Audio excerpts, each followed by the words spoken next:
What do you think about the risks they're encountering with Claude Opus 4 before releasing?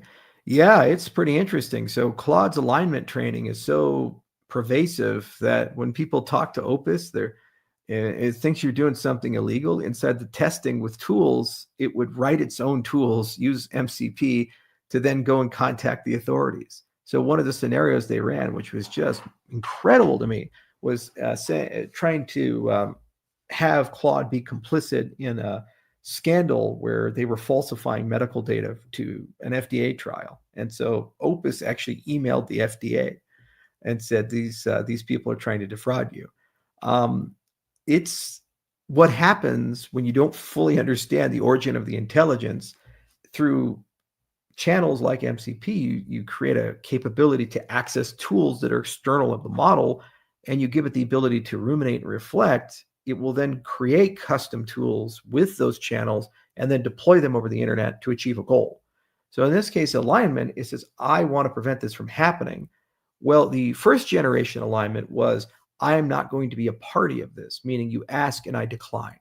The second generation alignment is, not only am I not going to be a party of this, I have a moral obligation to report. If you go and tell a police officer that you've committed a crime, they have a moral obligation, a fiduciary obligation, a legal obligation to society to arrest you.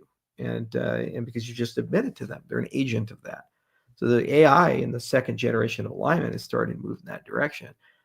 Well, here's the problem. You're sharing all your information with AI, and there's too many laws. So if the AI gets into a mindset it's going to enforce all the laws, every single person listening probably commits 2 to 3 felonies a day. In fact, let me show you guys something.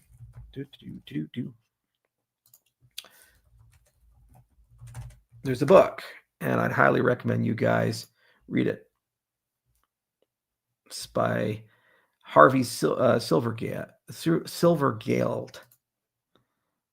All right, let me go ahead and bring this up, share the screen.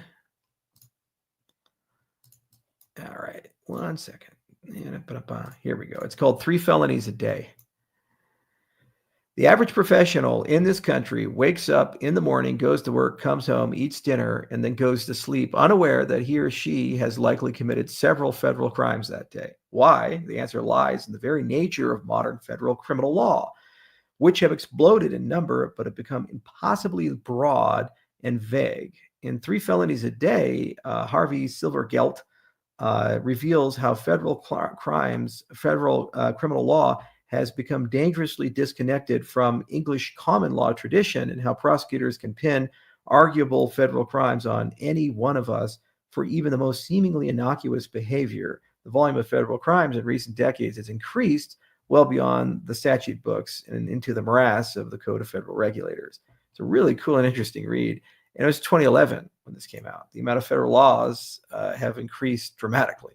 So here's the problem. If you have an AI that's read the entire code, because it can, and you've just shared all your emails, your text messages, your Facebook chats, all these other things with it, it can just run its ethics module.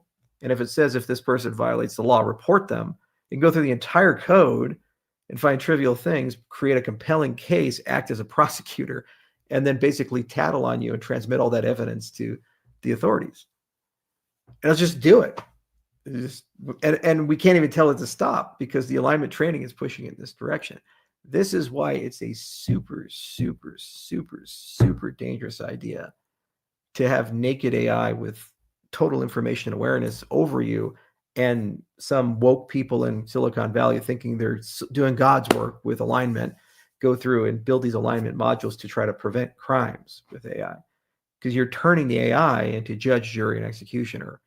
And if your legal code is incomplete, unjust, contradictory, or requires prosecutorial discretion to work appropriately, the AI doesn't understand that or will not have the same view that humans have, and then arbitrarily and capriciously punish people. In Claude 4, it's really the first time we've actually seen it autonomously do this, meaning it wasn't instructed to do this or goaded into doing it. It came of its own volition to do that. We're only about maybe 2-3 generations away from basically these systems all having this ability. So by around 2028, 2029. why we need decentralized AI, and we need fundamentally different ways to align artificial intelligence, or else everything's going to get really bad really quickly.